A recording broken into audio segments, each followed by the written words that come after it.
Control करै छियै। अरुण जी, जेना अपने मैथिली कला क्षेत्र में अपने के नाम बहुत है और अखन के परिवर्तन में मैथिली फिल्म, मैथिली सीरियल लगायत अन्य अन्य क्षेत्र में अपने सबके काज सराहनीय छै दर्शक के नज़र में। और खास कऽ ये जे बिकाऊ कन्या जे छै अपने निर्देशक के रूप में सेहो काज कर रहल छी, एकटा सिंगर के रूप में सेहो ओहिमे काज कर रहल छी। बिकाऊ कन्या के उद्देश्य की छै? कथी कहै छै अखन जे अहाँ सब शुभ मुहूर्त के लिए की के शुभ मुहूर्त कर रहल छी आ की सब ओहि के संबंध में जानकारी देबै? अभी शुभ मुहूर्त भेल के हमरा सबके एकटा सीरियल कर रहल छी। ये सीरियल के नाम छै बिकाऊ कन्या। मैथिली भाषा के सीरियल छै आ ई हम कनिका किछु अलग ढंग के कर रहल छी सीरियल, जे 100-150 एपिसोड जेतै के। आब कलाकार सब देखबे करै छी, भान जी छै, रसिका है, ई सब के टॉपे में है। स्टोरी की बेस्ड की है? स्टोरी हम नहीं कह चाहे छी, कह देवे स्टोरी। हाँ, ओना छोट में कहल जाए है, लेकिन हम कहे नहीं, स्टोरी रह दियो, गुप्ते रह दियो। आ सीरियल रिलीज होते डेट हम सबके सार्वजनिक करबे करब। सीरियल रिलीज होते तो ये रिक्वेस्ट करब सब कोई निक से देखू आ बहुत निक लागत से विश्वास है हमरा। हमर एते मेहनत कर रहल छी कि सीरियल ने आई बुझाए 2-3 महीना से के हम तैयारी कर रहल छलिए सीरियल के, आ तके बाद ही स्टार्ट करिए। बहुत लंबा गैपिंग के बाद ई सीरियल भ रहल छै कि एहि से पहले तो बीच में छलिए अपने से? नहीं, अई बीच में सीरियल नहीं करने छलिए। उससे पहले केने रिश्ता के जाल, ससुराल एक श्राप, ये सब 3-4 सीरियल केने रहिए। नटवा के प्यार, नटवा का प्यार, क्या सीरियल, लेकिन ई सबसे हट के सीरियल कर रहल छी। बंजारम। हाँ, तो ई सीरियल कनिका हट के है जे मतलब शायद मैथिली में नहीं बनल है टाइप कंसेप्ट पर। कोठा हल्का तो कह कोठा कंसेप्ट पर है। हाँ, जे हम ओहि पर बनावे कोशिश कर, देखियो आप दर्शक सब पसंद करते कि नहीं करते से सब दर्शक के ऊपर है। अपने सबके एकटा फिल्म छल कलकतिया वाली, लंबा समय भ गेलै फिल्म, देश भरि चलल, इंडिया में से चलल, अपने ही सबसे हमरा पता लागल। केहन रिस्पॉन्स है, की अवस्था है? फिल्म के कहबै तो ओना हम हॉल में अभी नहीं चलेलिए, किछु प्रॉब्लम चलैए तक वजह से नहीं हॉल में चल चलिए। जना अथी मैरिज हॉल है अपने से अथी बना के चलेलिए तो रिस्पॉन्स बहुत निक, बहुत बेटर, जे हम सब अपेक्षा नहीं केने छलिए जे मैथिली फिल्म के ई प्यार मिलते, आते हमरा रिकवरी होते, तैसे बेसी हमरा बहुत बढ़िया प्यार मिले। और वह पर हमरा के हिम्मत जुटल गा तो एकटा फिल्म हम सब फिर एक के शूटिंग कर रहा छी। कौन फिल्म? फिल्म के नाम की? फिल्म के नाम है सजना 420। लगानी के बात कल जाए तो अखन धरि में सबके कतेक लगानी कहे मैथिली फिल्म जो बनी तो लगानी नहीं निकली? नहीं, ये सारा गलत बात है। जे आदमी कहे मैथिली फिल्म बनबे है तो लगानी ऊपर नहीं हुए है। हम एकदम ठोक के कहे छी कि फिल्म निक से बनावे, ईमानदारी पूर्वक फिल्म बनावे आ निमन फिल्म बनेवे तो मैथिली फिल्म में घाटा नहीं लगते। हमरा सबके जना बनेली है बड़ निक चल रही है, हमरा विश्वास है। तै दुआरे अभी ये फिल्म के एक और जब सजना 420 बना रहा है ओहो, तैके बाद कलकतिया 2 शो बना रहा है तो हमरा के रिकवर नहीं दे तो 2-2टा फिल्म और करबे नहीं करती। लगानी के बाद जो तक कहै छी, लगानी के बाद अहाँ प्रोड्यूसर छी, अहाँ लगानिए नहीं करब तो अहाँ के लगानी ऊपर कतऽ से आयत? पहले लगानी लगाइयो ना आ देखियो ना केना लगानी ऊपर होइ छै। सही, अहाँ प्रोड्यूसर छी तो हीरो हम हीरो नहीं तो कथा वस्तु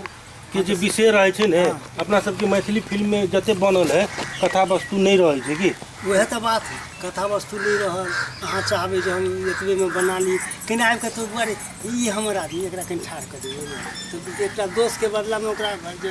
हीरो के दोस्त है तोरा हंसत है, ओकरा हंसबे नहीं कहते एक्शन तो कहते हा हा हा, कौन हंसना ही हा हा भाई भीतर से आबक चाहे हंसी ने। एहने एहने सब लऽ कऽ तो फिल्म नहीं चलै छै। अहाँ लगानी लगेबै तो कलाकारों वहाँ देखबै ने तो फिल्म केना नहीं चलतै? एक और बात है, देख ली मैथिली फिल्म में अभी जते बने छलिए, हाँ तो 50,000 तू दही, 50,000 तू दही, एना के बनायल जकरा एक्टिंग के जीरो पता नहीं, किछु नहीं पता है। वो आदमी की एक्टिंग करते वो फिल्म लोग देखे तो ओनाहे कहते हमरा नहीं नीक लगे देखे में आ फिल्म नहीं देखते हमर फिल्म जे चल रही है आ माया प्रेम मिल रही है पब्लिक के तो एक वजह है जो नन कलाकार एकोटा नहीं चले सब चले मतलब कलाकार हाँ हमारा टीम के जते चले बाहरों सब चले से सब कलाकार के लेने चलिए और ककरो से हम पैसा वैसा नहीं लग के व्यक्तिगत अपन प्रोड्यूस में बनेने चलिए और सबके संग चलिए सब हमारा टीम के सपोर्ट से तो बने हम सब एकर उद्देश्य की भ सकै छै समाज में केहन असर करते ये अहाँ के जे सीरियल बना रहल छियै एकर किस उद्देश्य हेतै ने अपने के देखो इसमें 2-3टा मुद्दा है हम पहले तो कहलिए कि कोठा वाला बेस है लेकिन कोठा एक देखाल गेल से एक स्टोरी में है लेकिन 2टा में बेस है स्टोरी चल रहा है स्टोरी 2-3टा स्टोरी चल रहा है में सीरियल में तो अभी हम एक बात कहब जो हमार कोनो चीज एना अभी तक नहीं बनेलिए जो विकृति फैले अपना समाज में हाँ अभी बनेलिए जो चीज़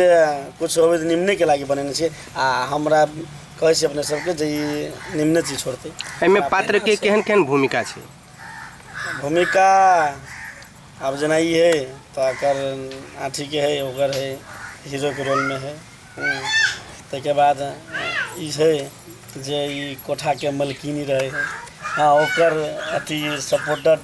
रामनारायण सर रहे हैं हाँ और पिंगल काका है पिंगल काका बहुत दिन के बाद हाँ हमारा सबके टीम में ज्वाइन भेले है तो पिंगल काका के ई हीरो के बाबू के रोल रहे हाँ जना पीपी है ओकर डबल कैरेक्टर से एक पीपीओ में है आ एक बुढ़ो में है बाद बाकी सब ओकर चेली चाटिंग सब मतलब एना रहे कते के जना कोठे पर जे छै कजे कोठा पर गेले तो सब खराबे छै सब एना छै ई सब चीज नहीं छै ककरो मजबूरियो रहे छै कमाए के दू पाई के ककरो मजबूरी जाय छै ककरो जबरदस्ती केओ चेली बेटी बेच बिकन क लऽ गेल धऽ देलक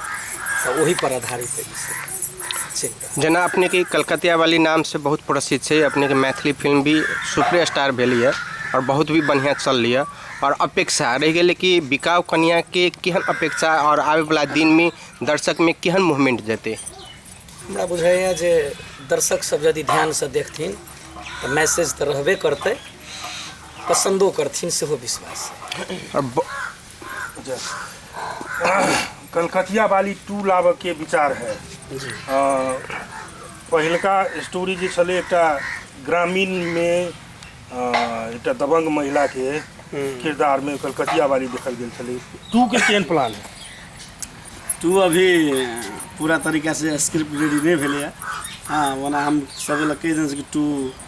बनते जल्दी बनते वही पर अभी काज चलते है अभी कुछ नहीं कह सके अच्छा बहुत लंबा समय के बाद इस सीरियल शुरुआत कर जा रहा छी अपने के नेपाल आ भारत लगायत बहुत सारा देश में जे ठमन मैथिली भाषी सब रहे छे बड्ड मन पड़े अपने की कह चाहब हम ये कह चाहे छी कि अपने सब बहुत दिन के बाद जना अपने कहलिए बहुत दिन के बाद वास्तव में ये सीरियल हमरा के बहुत दिन के बाद बना रहा छी तो अपने सबके जे जते सीरियल देखली ना वही से कुछ अलग लग आयल छै अपने सब तो जब AVI म्यूजिक पर रिलीज होते ये सीरियल आ जे ड्यूरेशन चले अपने सबके एकटा कंप्लेन रहे छलै कि 10 से 10 मिनट के दै छै नहीं एमे ड्यूरेशन बेसी ड्यूरेशन रहते एपिसोड वाइज अहाँ के 100 एपिसोड तक जेतै अपने सब देखबे निक लागत अपने सब सीरियल में हमारा सबके पूरा टीम के बहुते मेहनत लागल है बहुत मेहनत हम सब करबे आ हमारा सबके आशा छै कि ई सीरियल अपने सबके बहुत बहुत निक लागे जना पहले से किछ जे दूरी रहल है अपने के दर्शक सबसे तो की लागे विश्वास कतेक छै कि दर्शक पुनः हमरा सब संगे यथावत पहिल के अनुसार रहती कि केना नहीं रहते दूरी नहीं है पब्लिक से दूरी हमरा सब नहीं भेले कहियो नहीं हाँ एक समय रहे जे कनिका ओकरा दूरी नहीं कह पड़ले एक बस एक घटना छे जे बीत गए तक बाद हमरा से पब्लिक कहियो नहीं हमरा से नाराज भेले पब्लिक के तो विश्वास चले जे हम सब निक करते लिए निक करते जा रहा है अभी तो आ सब दिन निक करबे हमार कोनो तेहन बात नहीं है पब्लिक बहुत माया प्रेम देने हमरा सबके आरो के